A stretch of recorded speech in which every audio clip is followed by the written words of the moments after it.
j'espère que vous allez bien. On se retrouve aujourd'hui dans ma cuisine. J'ai ma Charlotte sur la tête chauffante parce que j'ai un masque aux poudres qui pose là-dessous. Et on se retrouve pour préparer le petit masque hydratant que je vais appliquer quand j'aurai rincé mon masque aux poudres. C'est pour ça qu'on se retrouve dans la cuisine. Donc on va parler aujourd'hui du caramel treatment. Qu'est-ce que le caramel treatment ? Alors, le caramel treatment, c'est un masque hyper hydratant que l'on retrouve surtout aux États-Unis. Si vous cherchez un peu sur YouTube, vous trouverez pas mal de recettes. Le gros du noyau de la recette, c'est de mettre une banane écrasée, de la mélasse, j'ai mon anti-sèche là, du miel, de l'huile d'olive, de l'eau, du vinaigre de cidre et de la fécule de maïs pour épaissir un peu le tout. Moi j'avais pas du tout envie de tester ça avec de la banane et de la fécule de maïs, tout ça, parce que la banane c'est no way, ça me fait des résidus de ouf dans les cheveux. Et il y a ma copine Made in Ali, que je vous invite à aller suivre sur Instagram, qui a proposé une recette un peu variante du truc, mais tout aussi efficace. Et donc j'avais très envie de faire ce crash test avec vous pour voir comment mes cheveux allaient aimer ou pas ce masque. Donc elle, qu'est-ce qu'elle met ? Du miel, de la mélasse, du vinaigre de cidre, de l'eau, de l'après-shampoing et de la poudre de guimauve. Donc moi je vais pas mettre ni d'eau ni de poudre de guimauve, j'ai envie d'essayer la version encore plus simple avec du miel, de la mélasse, du vinaigre de cidre et du masque ou de l'après-shampoing. Donc on va commencer tout de suite. Elle met 6 cuillères à soupe de miel, je trouve ça un peu beaucoup, surtout vu le prix du miel, mais on va faire tout comme elle dit pour voir si ça marche. Donc j'ai pris mon miel favori parce que c'est celui que je consomme tout le temps, qui est du miel d'acacia. Donc alors je vais peut-être en mettre que 3 cuillères à soupe de miel, ça suffira, parce que sinon mon pot il va y passer. 1,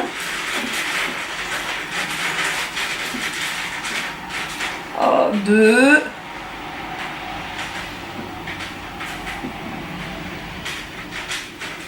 et 3. Voilà, j'ai mis 3 cuillères à soupe de miel. J'ai remixé un peu le truc, mais je pense que j'en aurais eu trop aussi niveau quantité si j'avais mis 6 cuillères à soupe. Puis si j'avais mis 6 cuillères à soupe, mon pot il serait passé.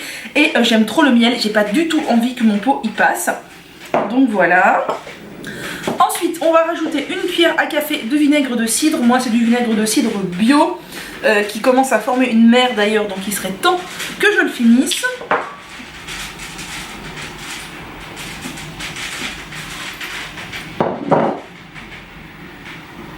Bon alors, c'était marqué cuillère à café et non cuillère à soupe. Voilà, autant pour moi. Et bien, donc je n'ai pas mis une cuillère à café de vinaigre de cidre, mais bien une cuillère à soupe. Donc écoutez, ce n'était pas 6 cuillères à soupe de miel, mais 6 cuillères à café, donc ça fait 3 cuillères à soupe. C'est ce que j'ai mis. Tant pis pour le vinaigre de cidre, j'en ai mis trop, c'est pas grave. Maintenant, on va mettre de la mélasse, et là, elle mettait 3 cuillères à café. Je pense que je vais mettre 2 cuillères à soupe. Donc moi, ma mélasse, elle est de cette marque, je l'ai achetée sur Casidomi. Et donc j'ai dit que je mettais 2 cuillères à soupe au lieu de 3 cuillères à café.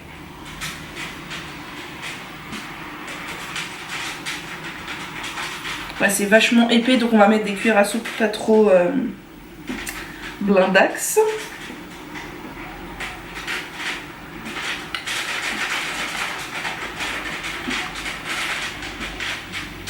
Voilà. Et une fois que ça c'est fait, il nous reste plus qu'à ajouter le masque ou l'après-shampoing. Elle met 2 cuillères à café. Moi je vais mettre une grosse cuillère à soupe. Et j'ai choisi le masque neutre One que j'aime vraiment beaucoup, qui est super, une super compo, une super texture et qui est vraiment très bien. Donc c'est parti.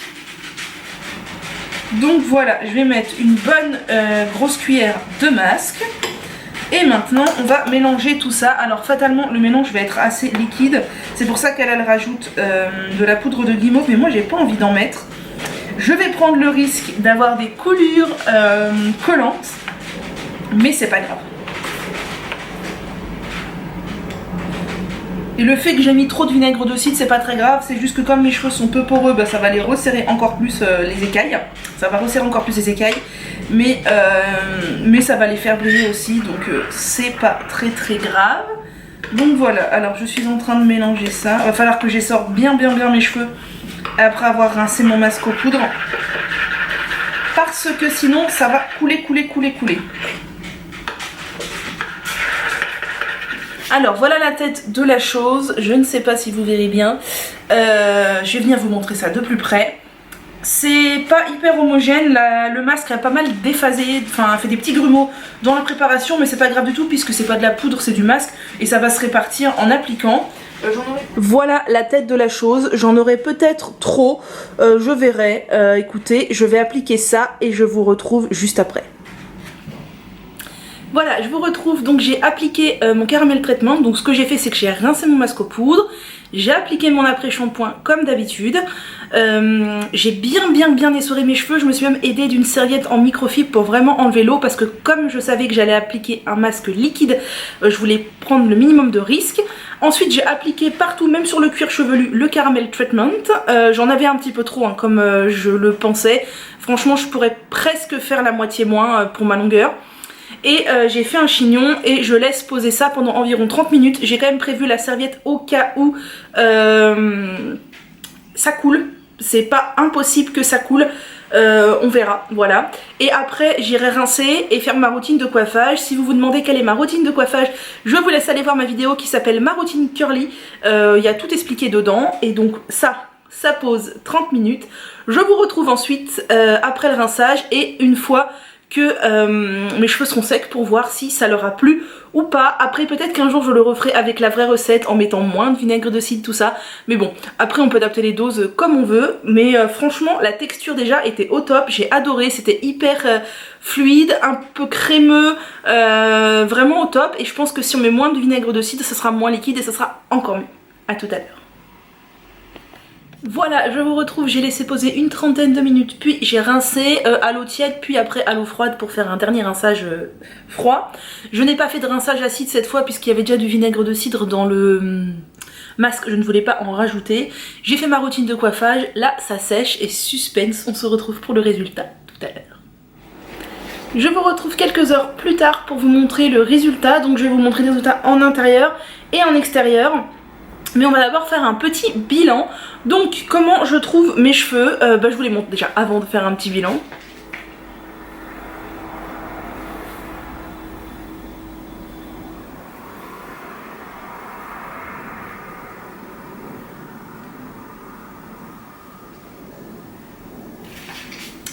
Donc moi, qu'est-ce que j'ai pensé de ce caramel treatment?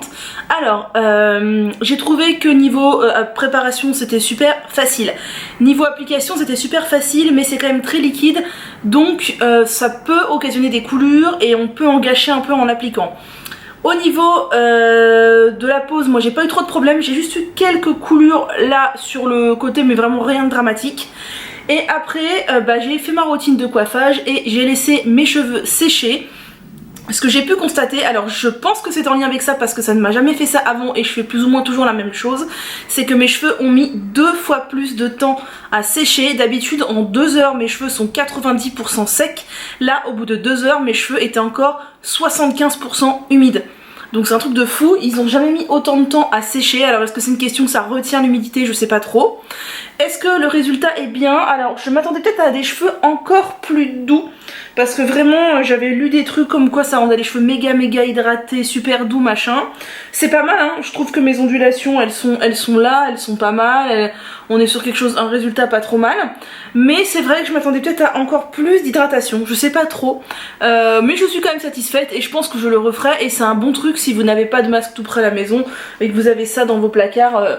Voilà, c'est un bon truc, donc je ne sais pas trop ce que vous en pensez, n'hésitez pas à me le dire dans les commentaires, n'hésitez pas à tester aussi et à me dire votre avis sur la question. C'est vrai que le résultat est plutôt pas mal, mais voilà, mais enfin, je sais pas, mais je ne sais pas quoi d'ailleurs. Donc voilà, n'hésitez pas à me dire ce que vous en pensez et j'espère que cette vidéo crash test vous aura plu. Je sais que vous aimez les vidéos crash test, donc je vais en refaire d'autres, j'en ai d'autres de prévus et prenez soin de vous, n'hésitez pas à me rejoindre sur Instagram, à vous abonner et je vous dis à bientôt.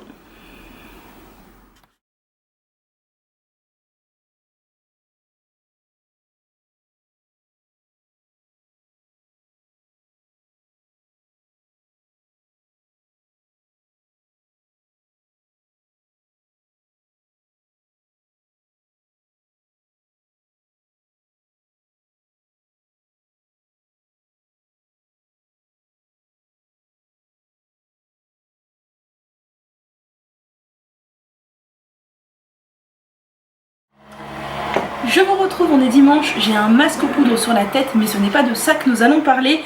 Je vais faire un deuxième test du caramel traitement en respectant cette fois pile poil la recette, en ne faisant pas n'importe quoi.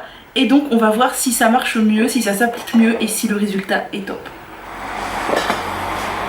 Alors cette fois je vais la lire convenablement et respecter les doses. Donc il faut 6 cuillères à café de miel. Donc toujours mon miel.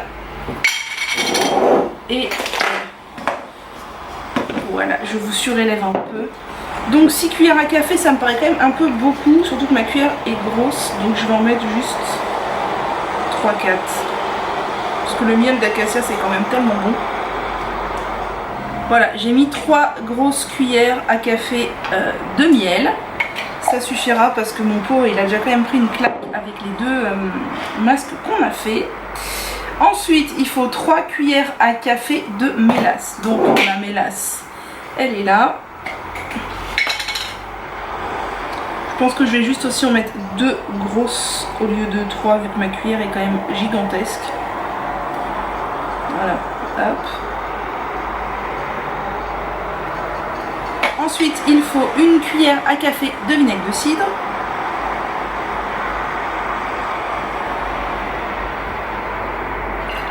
Voilà.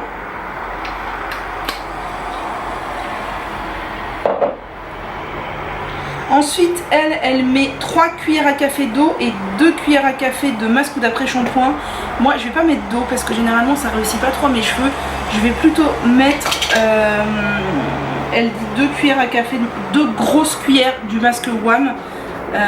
Voilà, ça remplacera l'eau. Des cuillères comme ça, hop, 1. Hop, 2.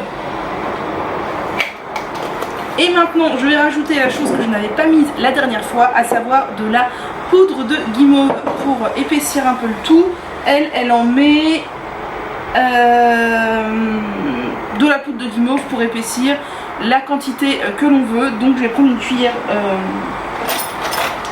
propre et je vais rajouter de la poudre de guimauve.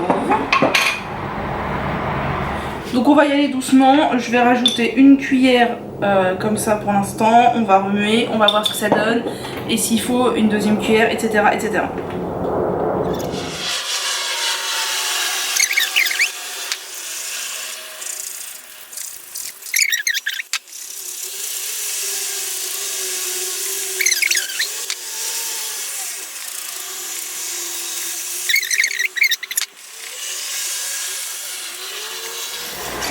En fait, heureusement que j'ai pas mis d'eau parce que je pense que ça aurait été bien trop liquide. Voilà, là la texture est bien. Donc voilà, là ma texture elle est parfaite, elle est assez fluide mais quand même un peu épaisse avec les poudres. Enfin la poudre de guimauve, donc je vais aller rincer mon masque aux poudres et je vais appliquer ça sur toutes mes longueurs, sur cheveux bien essorés et je vais laisser poser 30 minutes. Ensuite je rincerai et je vous ferai un petit retour. Voilà, c'est posé, c'était vachement plus facile que la dernière fois à poser puisque c'était vraiment une pâte assez fluide mais une pâte et pas un truc super liquide. Donc j'en ai appliqué partout, pas trop sur le cuir chevelu mais partout, j'en ai eu la dose qu'il fallait, hein, il n'en fallait pas plus, c'était très bien. Je vais laisser poser ça une trentaine de minutes, je vais rincer, faire ma routine de coiffage et on se retrouve pour le résultat. Et là du coup j'ai réutilisé la Charlotte que j'avais utilisée pour faire mon masque aux poudres, comme ça je me dis ça reste au chaud et ça dégouline pas trop. Je vous retrouve quelques heures plus tard, donc j'ai appliqué le masque, je ne sais plus si j'étais revenue vous voir après, si je crois. Application géniale, j'ai laissé poser une grosse trentaine de minutes, rinçage super facile, les grains de poudre on les voyait même pas en fait, ça se rinçait hyper bien. Ensuite je me suis juste coiffée avec du gel d'aloe vera et de l'huile de brocoli pour voir ce que ça donnait sans mettre de produits coiffants. Et ma foi j'aime bien le résultat, mes cheveux ont l'air plutôt bien hydratés. Bon, j'ai extrêmement chaud là, il fait très chaud aujourd'hui, mais voilà, mes cheveux ont l'air plutôt bien hydratés, ils ont plutôt des boucles sympas. Je vais vous montrer de dos juste ensuite là, et après je vous ferai aussi une petite vidéo dehors pour que vous puissiez voir à la lumière du jour et au soleil ce que ça donne. Donc là,